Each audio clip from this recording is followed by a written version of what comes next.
Esa noche no hacía frío, pero yo no paraba de temblar. No sé si era por la cara del tipo, por el silencio o por la forma en que me lo pidió. Se acercó al coche como todos los demás. Bajó el vidrio despacito.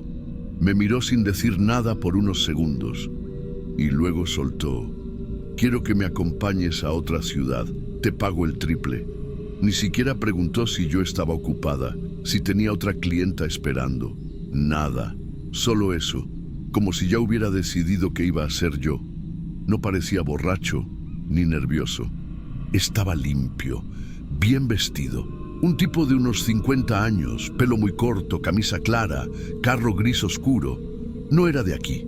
Se notaba en el acento, en la forma de mirar, hasta en cómo tenía las manos sobre el volante, firmes, quietas. Yo dudé, y no porque sonara raro, sino porque fue demasiado directo. Pero la verdad es que no tenía nada que perder. Ese día casi no había salido nada. Ya era tarde, y si me pagaba lo que dijo, me alcanzaba para varios días. Así que subí. Al principio hablamos poco. Me dijo que se llamaba Marcelo, que tenía que llevar unos papeles a otra ciudad y no quería ir solo. No dijo cuál, solo una ciudad cerca. Me ofreció agua, me preguntó si quería música, bajó el aire porque me vio frotando los brazos. Educado, hasta amable, pero había algo raro en la forma en que manejaba. Lento, como si estuviera buscando algo, o como si no tuviera prisa de llegar. Salimos de la zona urbana y tomamos una carretera secundaria. No le di importancia. A veces los clientes quieren rutas más discretas, pero lo que empezó a incomodarme fue que no había casi nada alrededor. Ni gasolineras, ni paradas, ni letreros. Solo monte. Pasó 1 hora, luego 2. El tipo seguía tranquilo. Cada tanto cambiaba de dirección. Tomaba salidas raras, carreteras más chicas, con curvas más cerradas, como si evitara algo. Yo pregunté: ¿falta mucho? Y él, sin mirarme, con la misma voz: ya estamos llegando. No tenía señal en el celular. Intenté revisar la hora. 3:42 de la mañana. El cielo seguía oscuro, mas ya se sentía que venía el amanecer. Entonces vi algo que me dejó helada. Un cartel viejo, de madera, que decía Motel El Descanso. Era igualito a uno que habíamos pasado hacía más de 1 hora. Pensé: estamos volviendo por el mismo camino. No quise decir nada, pero empecé a notar más cosas. Un poste inclinado con un pájaro en la punta, una curva con una llanta abandonada. Cosas pequeñas, pero que ya había visto. Pregunté otra vez, ahora un poco más seria: ¿de verdad estamos cerca? Y él, igual que antes: ya estamos llegando. Me empecé a poner nerviosa. No era pánico todavía, era como una presión en el pecho, como esas veces que sientes que algo no cuadra, pero no tienes pruebas. Me crucé de brazos, empecé a mirar la hora cada 5 minutos. 4:20, 4:41, 5:06. El tipo nunca paraba, no bostezaba, no bajaba la velocidad, no cambiaba de cara. Quise dormir un poco, pero no podía. El asiento se me hacía incómodo. Me dolía la espalda, el pantalón me raspaba la piel, tenía sed, y cada minuto, el mismo camino. Cuando por fin vi que clareaba, algo me dijo que ya debía estar lejos, muy lejos. Pero entonces pasamos por el mismo anuncio. Motel El Descanso. Otra vez. Mi garganta se cerró. No dije nada. Solo bajé el vidrio y saqué la cabeza como para tomar aire. Necesitaba ver algo distinto, un cambio, lo que fuera. Pero era todo igual. Y entonces sentí algo que nunca había sentido. No miedo, sino resignación. La sensación de que ya no había camino de regreso. De que ese coche iba a seguir andando, sin importar cuánto pidiera parar. Respiré hondo. Volví a sentarme derecha. Apoyé la frente en el vidrio. Y sin querer me quedé dormida. No sé cuánto dormí. Pudo haber sido 1 hora o un día entero. Lo primero que sentí fue el dolor de cuello, después el calor. Estaba toda pegajosa, como si hubiera pasado la noche encerrada sin moverme. Abrí los ojos y vi el cielo, azul claro, ni una nube. No entendí dónde estaba. Estaba dentro del mismo coche, pero el motor estaba apagado. El asiento de al lado estaba vacío, no había nadie. La puerta del conductor abierta. Me asusté, me incorporé de golpe, miré alrededor. Y ahí fue cuando lo reconocí todo. Estaba en mi esquina, exactamente donde me había subido al carro, las mismas paredes grafiteadas, el mismo poste torcido con el cable colgando, el mismo bar con la persiana bajada. Tuve que parpadear varias veces para creérmelo. Era como si alguien me hubiera dejado ahí mientras dormía, o como si todo lo anterior no hubiera pasado nunca. Me bajé, tambaleándome. El sol ya estaba alto, me dolía todo. Tenía la boca seca, los ojos irritados, el cuerpo pesado. Crucé la calle sin saber qué hacer. Algunas compañeras ya estaban ahí, me vieron y una de ellas soltó un grito. Corrió hacia mí como si hubiera visto un fantasma. Me abrazó, me sacudía los hombros. Otra empezó a llorar. Otra me grababa con el celular diciendo, «¡Es ella! ¡Volvió!». Yo no entendía nada. Pensé que me estaban haciendo una broma. Les dije, «¿Qué les pasa? Si apenas me fui anoche». Y una me respondió con la cara blanca, «Anoche no, pendeja. Te fuiste hace casi un mes». No le creí. Me reí nerviosa, pero otra me mostró su teléfono. Me enseñó la foto que habían subido en un grupo de desaparecidas. Mi cara, mi nombre, la fecha, 27 días. Decían que mi familia había ido a buscarme, que pusieron carteles, que pensaban que estaba muerta, que incluso alguien dijo haber visto mi cuerpo en una carretera. Y yo solo recordaba una noche, una sola. Una noche infinita en un coche que nunca paraba. Me llevaron a una banqueta, me sentaron, me dieron agua. Todos hablaban al mismo tiempo, pero yo no podía concentrarme. Solo tenía una imagen en la cabeza, la cara de ese hombre, quieto al volante, diciendo lo mismo una y otra vez. Ya estamos llegando. Intenté recordar detalles. Alguna señal, una placa, el nombre de un pueblo. Nada. Todo lo que recordaba era esa misma carretera vacía, los mismos letreros, la misma curva, repitiéndose sin fin, como si hubiéramos estado atrapados en un mismo tramo de camino una y otra vez. Y lo más raro de todo es que el coche nunca se detuvo, nunca echó gasolina, nunca vimos una estación. El tanque, al parecer, nunca se vaciaba. Fui al médico, claro, me hicieron análisis, preguntas. Dijeron que podía haber sido estrés, amnesia disociativa, un tipo de colapso mental. Pero nadie explicó cómo llegué de vuelta, ni por qué para mí solo fue una noche. Hasta hoy, no sé si soñé, si perdí el juicio, o si alguien jugó conmigo de una forma que no puedo entender. Solo sé que, desde entonces, no acepto viajes largos. Y cuando un coche se acerca, bajo la mirada. Porque a veces creo que si lo miro, va a ser él otra vez. Y esta vez no voy a volver.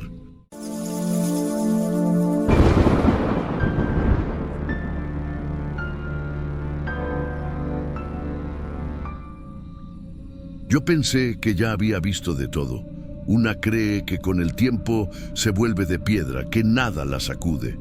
Pero hay cosas que no te dejan dormir, cosas que se te quedan pegadas a la piel aunque te cambies 1000 veces de ropa.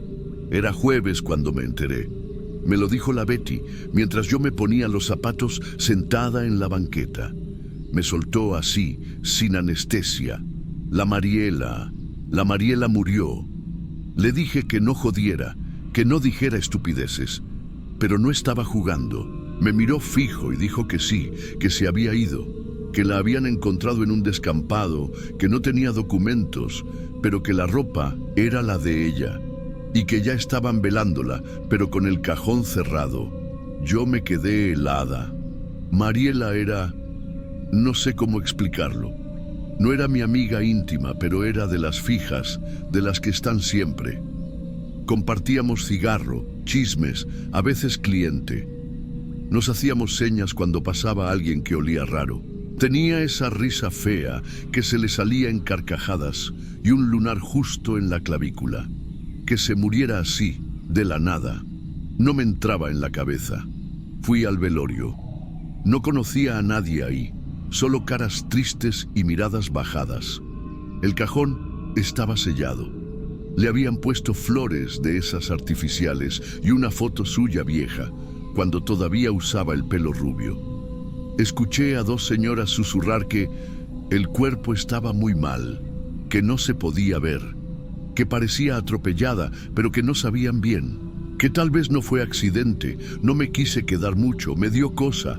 Había una energía rara ahí dentro, no sé si era la tristeza o qué, pero el aire se sentía sucio, como espeso. Esa noche soñé con ella, pero no fue un sueño como los normales. No, yo me vi acostada en mi cama, despierta, y de pronto sentí que alguien estaba ahí.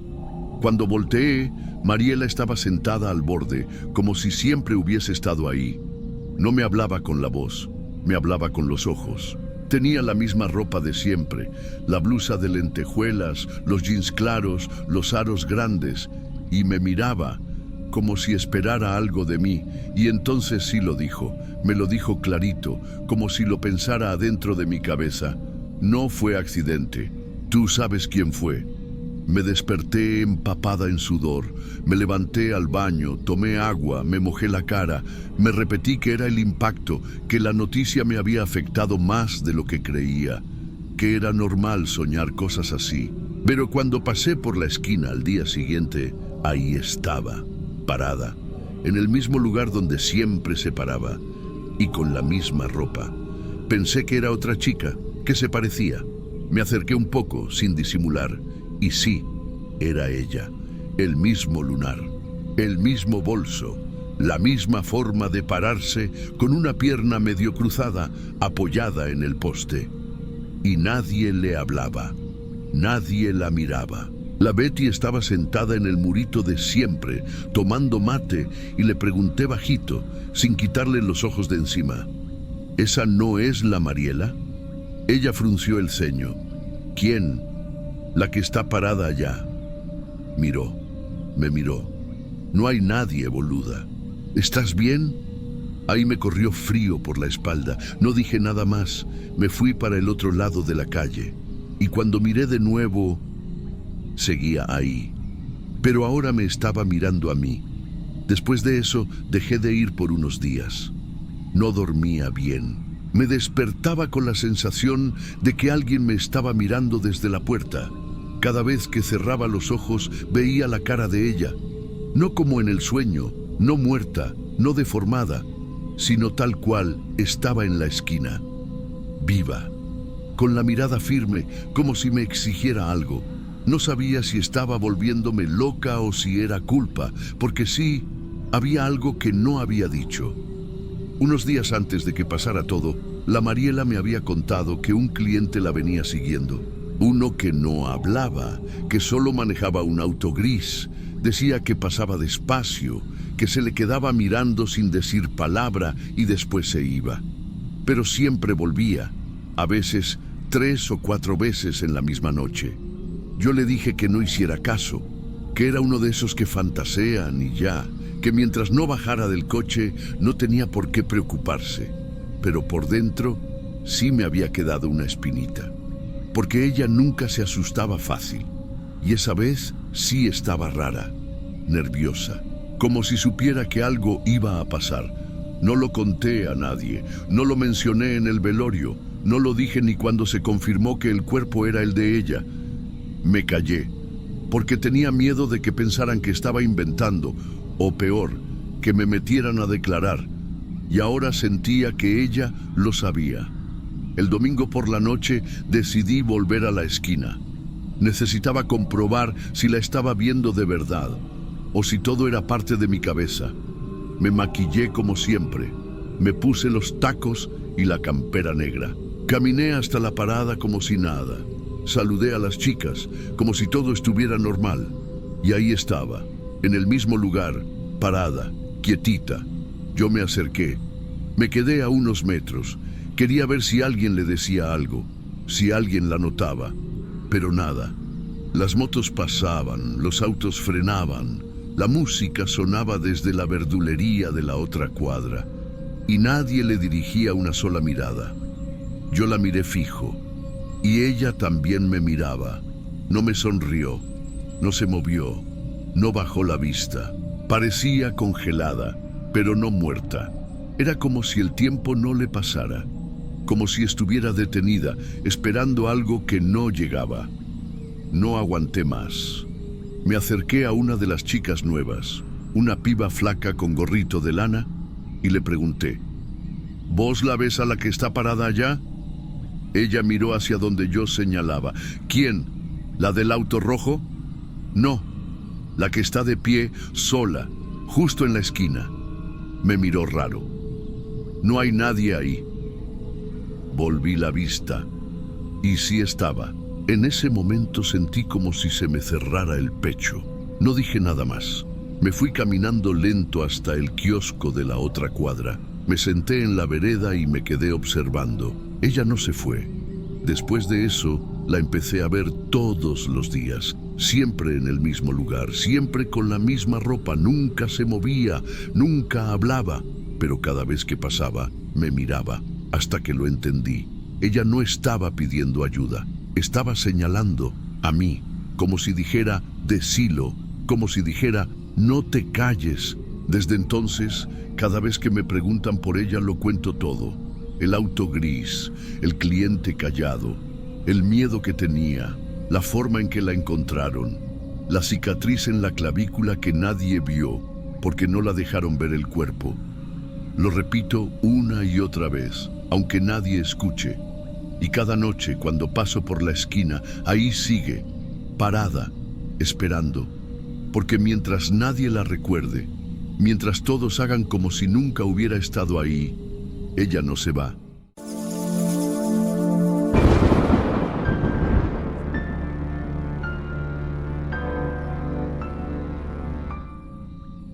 Yo sabía que eso de atender en casa tenía sus riesgos. Nadie me lo tuvo que decir, pero en ese momento no me importaba. Estaba cansada de la calle, cansada de los gritos desde los carros, de tener que correr si pasaba alguna patrulla, de aguantar tipos que no querían usar protección o que se hacían los locos con el pago. Cada noche allá afuera me dejaba más tensa que la anterior. Y cuando una compañera desapareció una madrugada y no supimos más de ella, decidí que era hora de parar. No dejé de trabajar, pero lo hice distinto. Limpié bien mi casita, compré sábanas nuevas, un ventilador pequeño para el cuarto y me organicé para recibir solo a los que ya conocía. Nada de nuevos, nada de desconocidos, todo por mensaje, con hora confirmada. Y siempre con el portón cerrado. Las primeras semanas fueron tranquilas, de verdad. Algunos clientes se sorprendieron al principio, pero no dijeron nada. De hecho, más de uno me dijo que así era mejor, más cómodo, más íntimo. A mí también me parecía. Nadie miraba, no tenía que maquillarme tanto, podía tomar una ducha después de cada visita. Me sentía segura, como si al fin tuviera control, pero eso no duró mucho. Empezaron a llegar mensajes sin aviso, en horas raras. Estoy afuera. ¿Puedo pasar? Vi la puerta entreabierta. Yo le respondía que no, que sin cita no. Pero un día, uno tocó el timbre directamente. Dijo que un amigo le había pasado el dato, que aquí siempre había servicio, que ya se sabía. Esas fueron sus palabras, ya se sabía. Cerré la puerta y no atendí, pero me quedé con la sensación de que algo se me había salido de las manos. Al día siguiente, otro, diferente, y luego otro. Algunos eran respetuosos, otros no tanto. Uno incluso me dijeron que aquí no se necesita cita, que siempre hay alguien. Yo no entendía cómo, si yo nunca le di mi dirección a gente nueva. Pero entonces me cayó la ficha. Los mismos de siempre, los de confianza, eran los que estaban soltando la lengua. Por querer presumir, por quedar bien con otros. Por lo que fuera, pensé en dejar de recibir, cortar de raíz, pero necesitaba el dinero. Y me aferraba a la idea de que todavía podía controlar la situación. Cerraba bien la puerta, apagaba luces cuando no quería recibir a nadie, dejaba claro por mensaje que sin confirmación no atendía.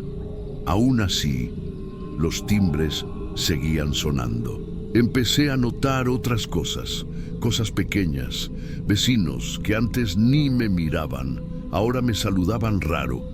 Un niño del callejón me preguntó una vez si yo era la señora que trabaja con hombres. No supe qué responderle. Me dio tanta vergüenza que esa noche ni dormí. Después pasó algo que me dejó helada. Un sábado, cerca del mediodía, bajé la basura y encontré la reja del portón abierta. Yo juraba que la había cerrado. Incluso volví y busqué las llaves donde siempre las dejaba. Ahí estaban, no faltaban, pero la reja estaba abierta. Y en la acera 2 tipos estaban fumando, como esperando algo. Uno me miró y dijo: «Pensamos que ya estabas atendiendo. Tu puerta estaba abierta». No respondí. Subí rápido y cerré con doble tranca. Desde ese día ya no dormía igual. Después de eso, cada ruido en la reja me hacía brincar. Dejé de recibir por unos días, apagué todo, cerraba con llave desde las 5 de la tarde. No quería saber nada, pero tampoco podía vivir con miedo en mi propia casa. Empecé a pensar que quizá estaba exagerando, que era solo una mala racha, que cerrando bien y dejando todo claro, las cosas iban a volver a estar bajo control. Así que volví a atender, con más cuidado. Solo 2 clientes por semana, siempre los mismos. Pero el problema no era con ellos, el problema era con los que ya tenían mi dirección. Una noche, ya tarde, escuché una voz desde la acera. «¿Estás ocupada?», gritó. No lo conocía. No respondí. Luego vino otro día en que golpearon la puerta, 3 veces, fuertes. Era un tipo que decía que le habían dicho que aquí siempre había alguien. Le dije que no era así, que no trabajaba así. Cerré la ventana antes de que pudiera seguir hablando. Me temblaban las manos. Yo no sé cuántas veces alguien pasó mi dirección, pero parecía que todos lo sabían. No era mi casa. Era el lugar, un punto, como si tuviera un cartel invisible en la fachada. Y llegó la noche en que lo entendí de verdad. Me había acostado temprano, tenía dolor de cabeza, no esperaba a nadie. Cerré con llave, puse la tranca de la puerta, hasta moví un mueble pequeño delante por si acaso. La ventana del frente cerrada, la cocina en silencio. Todo normal.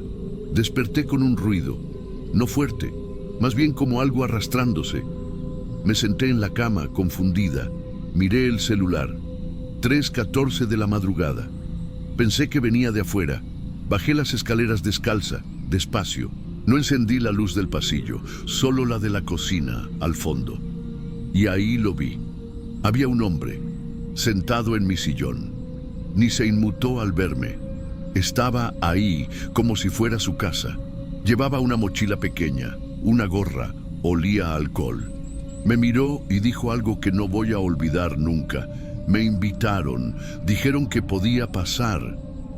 Yo no podía hablar. El corazón me golpeaba dentro del pecho. No sabía si correr, gritar, desmayarme. Le dije que se fuera, que no sabía quién era, que no tenía permiso de estar ahí. Él solo se levantó, medio tambaleándose, y dijo: «Pensé que esto era libre, a mí me pasaron el dato, aquí todos vienen». Lo eché como pude. No forcejeó, no gritó, solo salió como si nada, y yo me quedé ahí, en el mismo lugar donde estaba él sentado, con el cuerpo frío, sin saber si había dejado mal cerrada la puerta, si él tenía una copia, si alguien más iba a entrar. Al día siguiente cambié la cerradura, puse reja nueva, pero ya no me sentía segura. nada me hacía sentir segura. Porque lo peor no era ese hombre, era lo que representaba. Mi casa ya no era mi casa, no era un cuarto, no era un espacio íntimo. Era un lugar por donde otros pasaban, como si fuera de todos, menos mío. Cerré todo, dejé de atender. No volví a abrirle la puerta a nadie. Pensé que mi casa me iba a proteger. Hoy sé que fue mi peor prisión.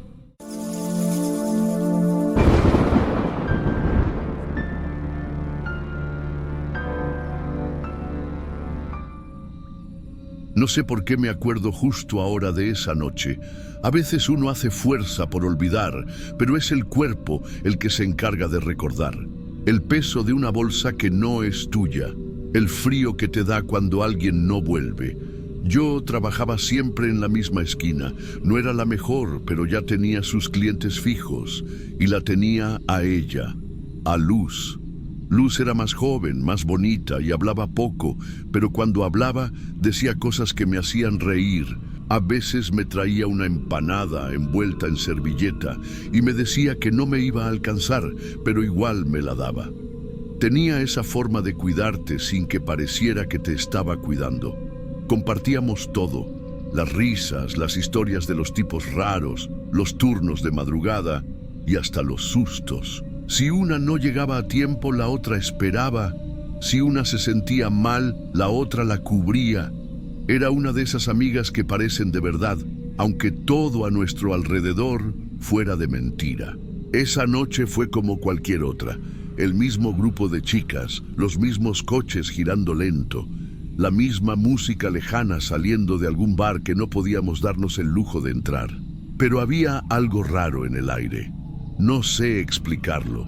Era como si todo estuviera muy callado, como si la calle respirara diferente.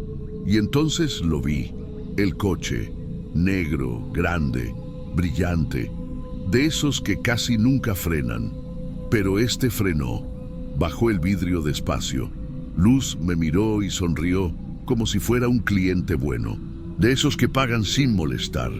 Me dijo con los ojos, tranquila. Y antes de que pudiera decirle algo, me pasó su bolsa, como siempre facia cuando no quería llevar todo consigo. Guárdamela un rato, me dijo, así como si fuera a volver en 5 minutos, y se subió. Yo la vi cerrar la puerta, vi cómo el coche se alejaba, no rápido, no lento, como si supiera exactamente a dónde iba. Me quedé parada con su bolsa colgada del hombro. Pasaron 10 minutos, después 20, después 1 hora. Empecé a caminar por la cuadra, como si eso la fuera a traer de vuelta. Le pregunté a las otras chicas si la habían visto. Nadie sabía nada.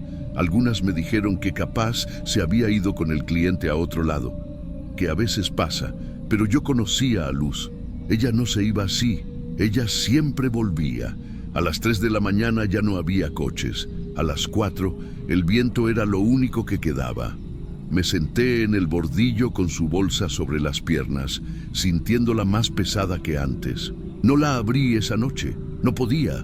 Cuando amaneció me fui a casa con esa cosa en el pecho que no sabía si era miedo, angustia o las dos.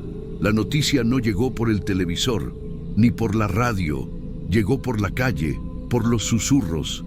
Alguien dijo que habían encontrado a una chica muerta en la carretera cerca de otra ciudad, que no traía documentos, que llevaba puesta una blusa parecida a la de Luz. Pero nadie confirmaba nada, ni la policía, ni las noticias, solo rumores, solo palabras flotando en el aire como moscas. Esa tarde abrí la bolsa. Adentro estaba su identificación, un espejo con la esquina rota, un billete doblado en 4, un pintalabios gastado y una carta que nunca supe si era para ella o escrita por ella.